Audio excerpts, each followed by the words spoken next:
Sainers, welcome back to the Saints TV YouTube channel. Welcome back to Saints TV Weekly. Another week, another Saints TV Weekly, and it was a massive week. There was a lot happening. We recorded a podcast, went to training. There's a lot of big news from the week. But first, before we get into it, just a quick mention. Got the Inglewood mug here, rocking that, which is really nice. And they've sent some new coffee, so this is just a quick shout out. I've got the card here. This Rwanda fresh strawberry, white chocolate, raspberry candy. Absolutely amazing. Just got it yesterday. It's beautiful. And it's got a bit of a story, which is really great. So this is the Naziza collection. Is a group of 200 women who, through skilled and careful cultivation, are producing some of the best coffee in the region of Lake Kivu. All of the women are survivors of the genocide in Rwanda, and most are the sole providers for their families. Through the work of not-for-profit initiative Land of Thousand Hills, this coffee is continuing to improve wages, education and healthcare for the Naziza women and the wider Kivu Lake community. Every cup makes a difference, so we thank you for choosing to support this coffee. So not only is the coffee amazing, but there's benefits to buying it for these women, these 200 women that have survived a genocide. A very special story. So if you want to support them and help them, get onto inglewoodcoffeeroasters.com.au and get this blend, the Naziza Women's Collective Micro Lot Rwanda, strawberry, white chocolate, raspberry candy. Absolutely amazing. So head on over to Inglewood and get yourself a cup and help support these women. Nothing better. All right, straight into the news. The big news. This was a surprise. Saints did this a few times last week, which was annoying, Sainers, because I like to be on top of everything. But when you wake up at 7 in the morning to text messages of news breaking, well, you already missed the boat. So this one was probably the biggest news of the week. Jack Steele, out of nowhere really, signed a 5-year contract extension, keeping him at St Kilda until 2027. He's 26. He recently signed a 2-year deal, I think in 2019 or 2020. And obviously that expires at the end of 2022. He's then extended it until the end of 2027 for a further 5 years. So our captain, our superstar, our All-Australian, best and fairest winner, potential Brownlow winner hopefully soon. We've got him until he's at least 31, 32. So you'd like to think that by then the Saints have that we've had some bloody success, and he's a successful captain, and he'll finish his career at the Saints. So that's amazing news straight off the bat. Something that we didn't expect, but in the month of December, a nice little Christmas present to get. So Jack Steele signs until end of 2027, further 5 years. Now, the other surprise news of the week that kind of came out of nowhere was the announcement of the 2022 Clash Guernsey. We have gone for that classic look from around 1997, I think we played in this Guernsey. I love it. I know some people don't, particularly the long sleeve, and I think I'll get a photo up to show you the long sleeve with Rowan Marshall in a second. For me, I love it. I think it's a great Clash Guernsey. I can't wait to see our home and away. I'm tipping those will be announced probably January after the new year. But, for a bit of a surprise before Christmas, I thought this was great. I think they look great. And they're nice and simple. And if you look at it, you've got the Pepper Money on the heart there. Either Deliveroo and Saints are done, or they've kind of just been discounted to a lower sponsorship level and not really proud partners of St Kilda. So we'll see what happens there, and if they appear on the shorts or on the back of the jumper or any of the home and away Guernseys. But at this stage, we've only got the 2022 Clash Guernsey to judge, and to be honest, I rate it. Comment your thoughts though. I want to hear what you think of the Clash Guernsey, guys. So let me know in the comments on the YouTube channel what you think of the Clash Guernsey. All right, and now to the actual club and what's going on there. We've invited one of the Sandful's most exciting and versatile players, Woodville West Torrens utility, Jack Hayes. Now, Jack, we've got plenty of those. Hayes, we want more of those. To have a Jack Hayes combination there, those two names, that is dangerous for Saints fans because we love those names to death. But he's basically, one of the Sandful's best players. He got the medal for best on ground in the grand final, I believe. He had a big game. He's 192 centimeters. He's kicked 123 goals in 93 Sandful games, so he can hit the scoreboard. And I think he's around 80 or 90 kilos as well, so he's quite big. He booted 1-2 in the grand final, but he had 26 disposals, 9 marks, 7 clearances, and like I said, he won the Jack OT medal for best on ground. So he's the only player I believe that's been invited to Saints training. Probably the best player out of the pool that we could have chosen to invite down. So I think that's a really good pick. I was down at training with Marshy last week, and I didn't see him training, but I saw him walking around, so I think he might have trained the day before. But if that was him, he's a big unit. You can't have too many versatile big mids. So to have him on top of getting Mitch Owens and Windhager, that'd be a big boost to our midfield stock. So hopefully it all goes well and he trains well and we can pick him up. Now, I was at the markets yesterday, Sanus. I was just wandering around South Melbourne markets for those of you at home. Beautiful little spot there, getting some coffee, getting some Goslams, which was absolutely delicious. Highly recommend it. And I got a few messages on the DMs, on the down low, and it just mentioned that on the AFL app, when you click on St Kilda, you go to round 1, St Kilda Collingwood, click on that, go to team, and it has a list of every St Kilda player. And what did it have next to every St Kilda player? It had their numbers, including the new players. So, if it's still there, I am happy to announce the new Guernsey numbers for St Kilda. So let's have a look.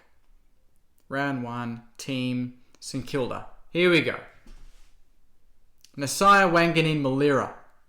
This app has him at, as we expect, number 7.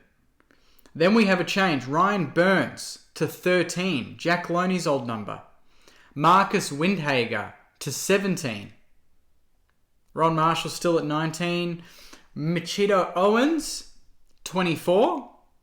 Oscar Adams, 27. No changes to any other players around that mark. And then the last two, 45 for Jack Paris and 46 for Josiah Kyle. The rest of the players go unchanged. So I thought Bytel had a shout for 7, but obviously with Nicky Winmar tie-in with Nasiah, I think that's a good fit and it looks like he's accepted it. The AFL app has got this still.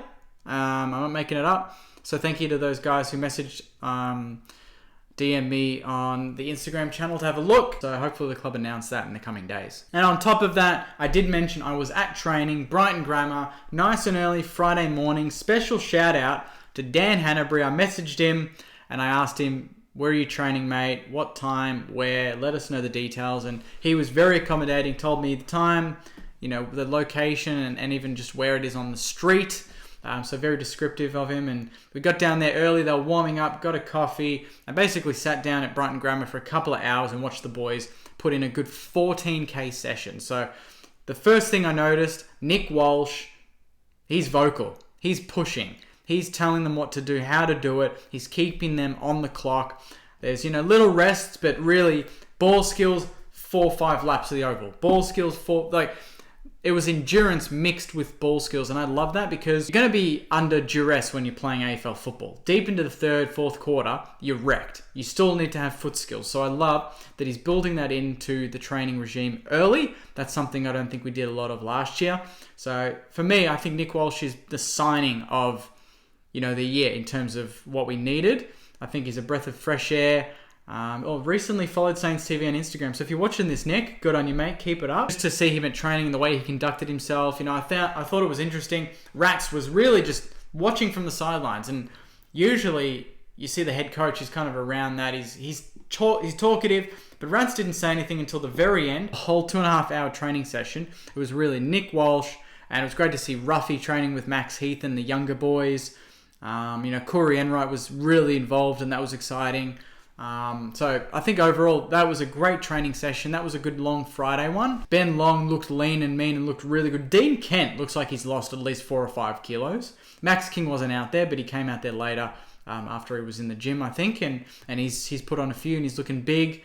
Caulfield looks leaner, but a lot more toned around his upper body, which is great. So he's hitting the gym. And it looks like his running's back because he was doing pretty well around the laps. Dan McKenzie looked the fittest of all of them. They would do 4 or 5 laps he would be down, bottom 3 or 4, and then by the last lap, he was leading by 10 meters. So his endurance is through the roof, and we know that his footy skills are getting better because he's hitting the scoreboard, his tackling pressure is great, and he's becoming one of our more important players. So great to see that live. And then Brad Hill, I think Marshy and I counted about 5 or 6 occasions where Brad Hill hit someone perfectly with a bullet, and they couldn't take the hit. They couldn't mark it. The only player that I think could mark is probably Max King on the lead, and he was in the weights room. So Brad Hill's looking great. I didn't get to see Nasai. Mitch Owens looked really good. Paris showed some signs with his speed. Even Kyle had an enormous leap. He gets off the ground. He got this high off the ground taking marks. So all around really good. And Max Heath as well. He was doing a lot of laps, struggling, but you know that he's going to improve his tank over time. So that was training. I really enjoyed it. If you want to hear more about it, the Saints TV podcast, we did a special episode right after that training session on Friday. It's now up on all of your streaming platforms, so hit it up. I think it's called Suns Out, Guns Out. Genius name there by me. So if you want to listen to that, you got a spare hour, spare 53 minutes. Hit that up and enjoy. All right, now it's for the famous Saints TV Weekly question time, although I'm pretty sure it's not really that famous. I just like to think that it is. Let's get straight into it. This one's from Tim. Any update on how Jack Hayes trained, if he did? Okay, I didn't see him train. I heard from other people that were there earlier that he did train, and he looked good. He's a big boy, but I can't really give you more than that. Sorry, Tim. But just go by his highlights and his form in the Sandful. We have a very good history of drafting players from the Sandful. And he's, no exception. He's not really a hidden gem. He's a gem in the Sandful. So I think the club should take a risk and go for it. This one's from Josh. Thoughts on Koff going into next season? Looking very good this preseason. Good point, Josh. I just mentioned it talking about training. He's looking fitter physically. His ball skills were good. And I think his big improvement is just to run our games more, because we found a lot of the time so far in his career that he starts games really well, but then he falls away. And I think that's just fitness. And we forget that he's still pretty young. He's still, 22, I think. So for him to look, he looked like he put some weight up here. So he's hitting the gym and his legs were working and he was running laps mid-table, mid-group most of the time, which is fine. He's not going to be the Dan McKenzie endurance beast, but he's going to get a run around. And I think, this could be his best season yet, because most of the boys, I'd like to think it's going to be their best season based on the preseason and kind of the intensity they look like they're training at, which is really good. This one's from Thomas. What do you think of the Saints' new Clash jumper for next year? Already covered it, mate, but I love it. I think it's a really good Guernsey. I'm really excited to see it when we use it. I know some Saints don't like it, but yeah, I rate it pretty highly. This one's from Jet. Do you think the fitness training implemented by Walshy will help execute our play style better than last year? That's the last question. It's a good one. Yes, I think that Nick Walsh is going to be the secret weapon that when we rings around them for 4 quarters a week, this is me in an ideal situation, being very half glass full. I think we're going to be like, this is Nick Walsh. This is the training that he's put in. I've only been to one session, but from the other sessions that I've seen over the years under Richo, early Rats, that was the most impressed I've been at training. It was very organized, not a lot of bullshit. There were good 10-second breaks between sprints, but everyone was switched on. Everyone was supportive. The coaches were involved. They were running, but not so involved that they're breaking players' legs like Ruffy last year with Pato. But, Ruffy was great. He was supporting the young boys. They all had their plans. They all ran hard. They trained hard. There wasn't anyone there. Mason Wood was an exception. He was next level too. He pushed himself, and I think he could be a secret weapon. But overall, I think if we do perform well next year, it's going to be off the back of hard work from the players and executing a game plan that Rats puts into place. But first and foremost, I think it's going to be what Nick Walsh has instilled mentally into these boys and physically with the demands of his training plan. And I think it's going to be really exciting to see that kind of evolve in the next couple of months over preseason and see how that goes into the preseason games leading into round 1. But yeah, I think it's going to be great, and we are definitely going to be more suited to our game plan because it does take running. Our game plan is run and gun, and you need to be fit because you need to get up and get back. So if Nick Walsh can get that balance of up and back, we're laughing. So great question, mate.